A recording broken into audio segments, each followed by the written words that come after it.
بسم الله الرحمن الرحیم. برنامه ورد را باز میکنیم. از این قسمت بلنک داکومنت را انتخاب میکنیم. ببینید در فایل منو در قسمت انفو موضوعاتی که ما شما امروز میخوانیم اینی موضوعات است که پروتکت داکومنت است، چک فور ایشو اند منیج ورژن است. در پروتکت داکومنت داخل اینی آپشن است که تمام شما میخوانیم. اولین چیزی که هست گفته مارک از فاینل. ببینین مارک از فاینل که هست می فایل موجوده را به شکل فاینل قرار میده، یعنی تنها به خواندن تنظیم میکنه که ما آن را مطالعه نماییم، در آن کدام تغییر نبیاریم. خیلی چی میکنیم؟ میایم در قسمت بک معلومات نوشته میکنیم مساوی R&D کاش شروع کاش بسته انتر. فعلا ببینین این فایل آیا امروی ما سیو است؟ نیست. هرگاه شما از این قسمت بیاین مارک از فاینل را انتخاب کنین، اینجا مسیج میده میگه this document will be marked as a final and then saved. اول مارک از فاینل میشه، بعد از او چی میشه؟ سیو میشه. خیلی را اوکی کن. زمانی که اوکی کردی میگه در کجا میخوایی سیو شد، میگیم روی دسکتاپ یک نام میتیم به نام DIT. اوکی میکنیم. ببینین فایل مارک از فاینل شد. اینجا مسیج هم داد.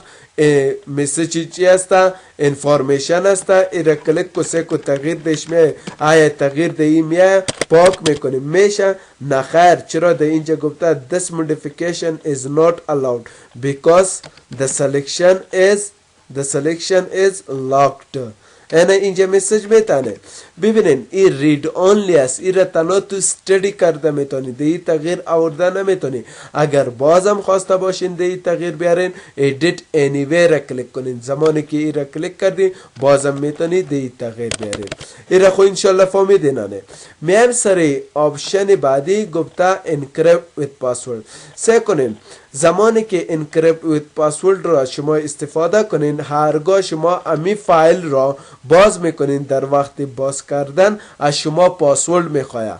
بدون پاسورد شما این فایل را باز کردن نمیتونین. خیلی میایم فایل منو، در فایل که آمدیم برش میگیم encrypt with password. زمانی که این را کلیک کردیم اینجا پاسورد میخواه، میگیم خان. پاسوردش چی است؟ خان یا DIT.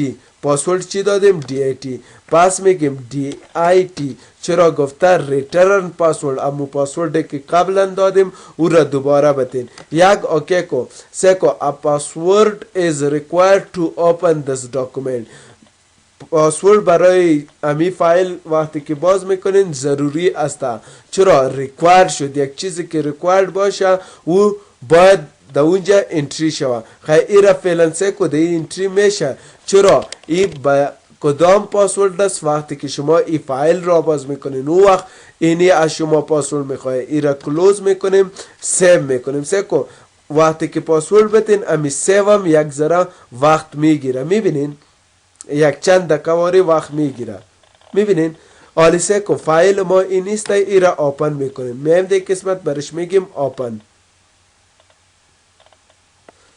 آلی پاسورد میخواه یا نه؟ ایره ما شما اگر پاسورد غلط بتیم قبول نمیکنه.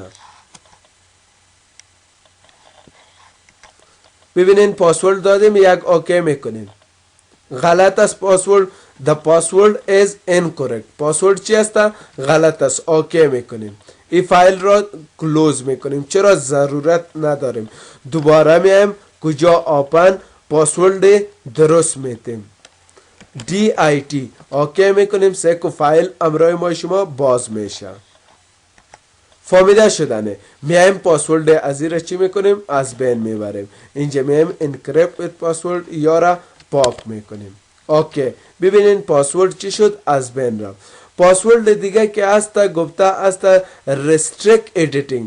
ببینین هرگاه خواسته باشین ده ای فایل کس تغییر نبیاره و یا دیزاین از این کس تغییر ندهد چی میکنین؟ از قسمت اینفو در قسمت رستریکت ادیتینگ استفاده میکنین. کمی کلیک کرده ببینین اینجا آپشن میاد چی گفته؟ رستریکت ادیتینگ. اینی آپشن اولی که هست گفته لیمیت بالای چی اپلای میکنه؟ بالای امی دیزاین فارمتش اینا لیمیت فارمتینگ. اینا کمی کلیک کردی اینجا آپشن فعال میشه. اینا انفورس اوکی کو انفورس پروتکشن یک پاسورد بده یک اینجا او پاسورد ریترن نوشته کو بخاطر چی تا کنفرم شوه. اینا اوکی کو سکو وقتی که اوکی کردی پاسورد اینجا فعال شد. آیا دی تغییر می آیا؟ ولی دی دیزاین ازیر تغییر داده نمیتونی. تغییرات دیش می آیا پاک میکنی انزرشن میکنی هر کار میکنی ولی دی کدام تغییراتی که بود او را ما شما تغییر داده نمیتونیم. پس برش میگم نه تغییر میتیم دیزاینش. اینا کلیک کو سکو دیزاین ازیر آلی میتونین شما تغییر بتین به این شکل. فهمیده شدنه؟ ببینین کاتگوری دوم از editing restriction. این کدام restriction بود؟ restriction formatting restrictions. و این کدام است؟ editing restriction. او خو که بود لاک میکرد. چرا لاک میکرد؟ دیزاین ازیرا. اینی سه کده اینی دیزاین وقتی که لاک هم میشد ما دیش تغییر آورده میتونستیم. نه ما میگم کس دیش تغییر نبیاره. کلیک کو اینجا میبینی read only. اینجا آلی start enforce protection کلیک کو پاسورد بده جه این جه اوکی کو سکو وقتی که پاسورد دادن این هم دیزاین لاک شد و هم دی ایدیتینگ لاک شد. این بدون پاسورد دیگه نه دیلیت میشه و نه در آن ایدیت کرده میتونی. این را دوباره چی میگیم؟ stop. پاسورد چی بود؟ جه اوکی کو دوباره چی میشه؟ آن میشه. این را انشالله فهمیدین نه؟ کلوز میکنیم. میم سر موضوع دیگه گفته restrict accesses. ببینین هرگاه شما بالای یوزرهای خود یک لیمیت می اندازین یعنی به هر یوزر یک لیمیت میتین یک رایتس میتین بعد از او از restrict access استفاده کنین. کدام یوزر کپی کنه ایدیت کنه ای فایل را ایرا پرینت کنه پس از این قسمت شما استفاده کرده میتونین. فهمیده شدنه؟ آپشن دیگه که است add a digital signature.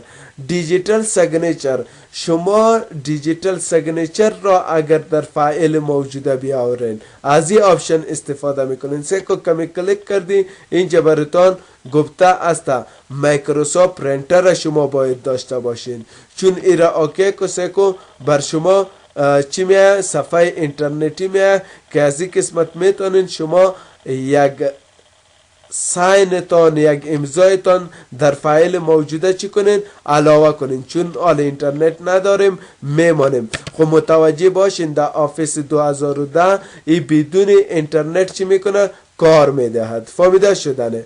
و اینی آپشن ما شما این در قسمت چیم داریم در قسمت انزل این سیگنچر میبینی سیگنچر لاین ما شما در این قسمت هم داریم. فهمیده شدنه؟ میایم فایل در این قسمت خود کدام سوال نیستم. خوب صحیح فهمیدین پروتکت داکومنت را. موضوع دیگه که استا گفته چک فار ایشو. چک فار ایشو که استا امی فایل ما را چک میکنه.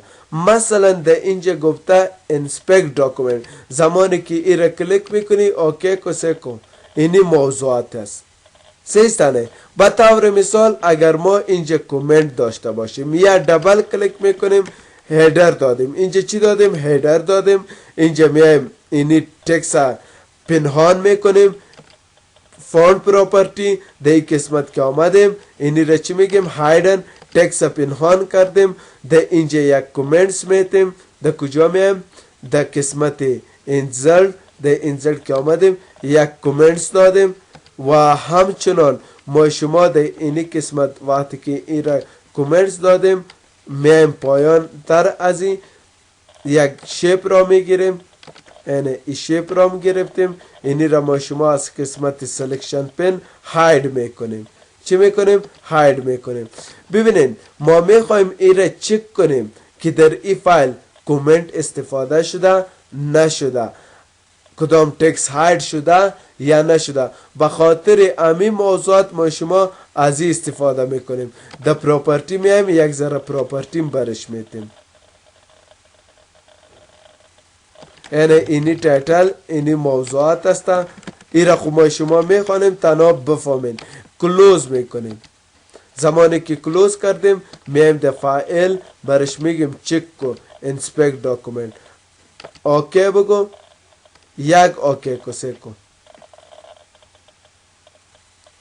ببین گفته در اینجا کامنت چی شده؟ در فایلتان کار شده. در اینجا چی گفته؟ داکومنت پراپرتی در اینجا استفاده شده در فایل موجوده. تاکس پن اپسم در این فایل چی استفاده نشده و کلپس هیدینگ هم استفاده نشده. اینجا پایان بیا هیدر تنها در این فایل استفاده شده، فوتر نشده، واترمارک استفاده نکردیم.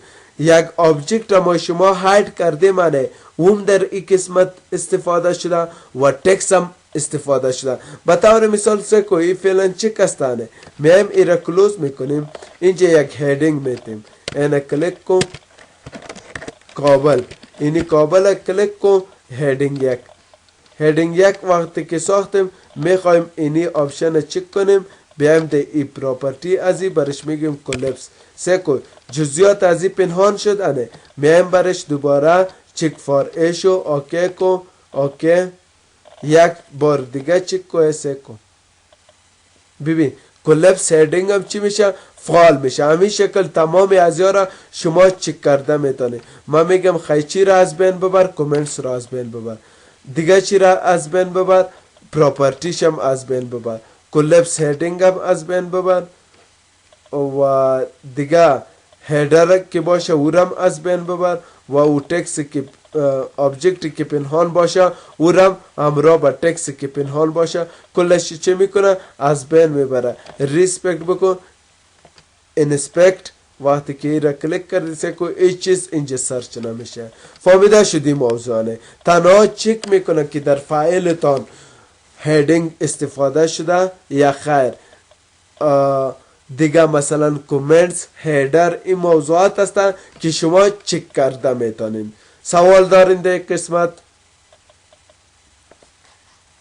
سوال خو ندارین؟ میایم سر موضوع دیگه چک اکسسیبیلیتی. ببینین ارگاه شما اکسسیبیلیتی از این فایل را پریوی نماین یا چک کنین از این قسمت استفاده میکنین. فایل انفو چک اکسسیبیلیتی.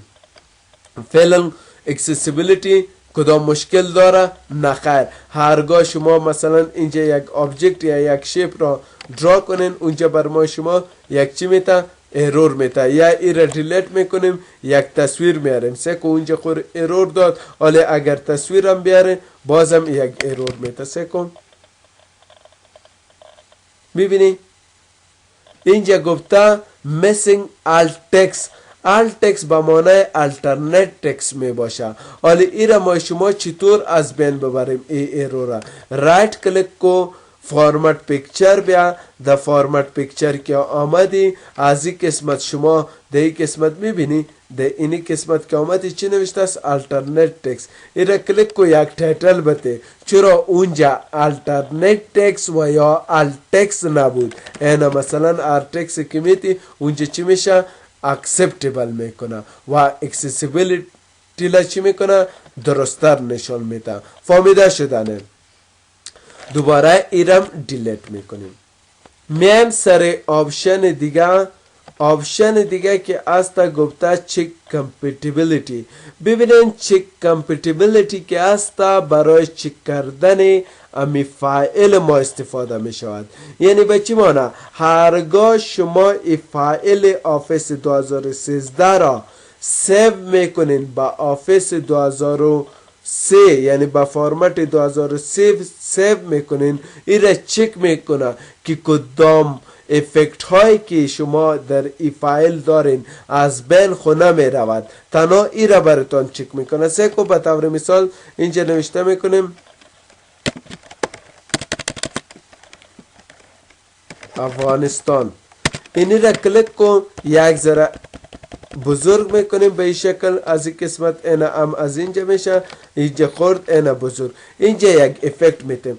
ببین اینی افکتی که ما اینجا دادیم ایده آفیس 2003 نیست، چرا ایده ورژن چی آمده؟ جدید آمده. حالا اگر این فایل را ما سیو میکنیم در کدام فرمت؟ 2003 کو در سیو از میم براوز، در براوز که آمدیم روی دسکتاپ به طور مثال یک نام میتیم به نام تست و کدام فرمت میگیریم از اینجا سیو از تایپ کمی کلیک کردی سے کو گفتا ورد 97 up to 2003 کمی کلیک کردی سے کو کمی سیو میکنی اینجا همون مسیج برات میده. میبینی این مسیج کدام مسیج است؟ مسیج کامپیتیبیلیتی است. compatibility checker. اینجا گفته effect on text will be removed. این تکست که افکت داره این چی میشه؟ از بین میره. هم از اینجا میتونین چک کنین در وقت سیو کردن و هم میتونین در این قسمت بیایید چک فار ایشو چک کامپیتیبیلیتی را کلیک کنین. کمی کلیک کردی سه کو امو مسیج میتا و یا کدام افکت های دیگه که باشه اونو را برات میگه که اینی خو از بین میره. بازم اختیار دارین سیو میکنین، باز مربوط به خودتان هستن. فهمیده شدنه؟ میم سر آپشن آخری گفته منیج ورژن. منیج ورژن چی میکنه؟ امی فایل هایی که سیو نشده باشد او را ریکور میکنه. اینا کمی کلیک کردی این فایل ها چی هسته؟ سیو نشده، یعنی پروگرام سرش بسته شده و سیو نشده و یا کامپیوتر گل شده در وقت امو گل کردن ای چی شده؟ سیو نشده. ای ان سیو است. به طور مثال اینی فارم است، اینی چی گفته؟ استودنت ریزلت فارم. کمی اوکی کردی امو فایل چی میشه؟ باز میشه.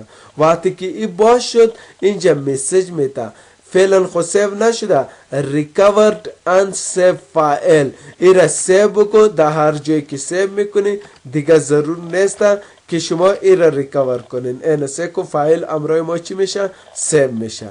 یا کلوز کو فایل دیگر را شما ریکاور کنین. بیاد این قسمت برش بگو ریکاور unsaved فایل. مثلا اینی فایل را ما شما ریکاور میکنیم. این اوکی کو.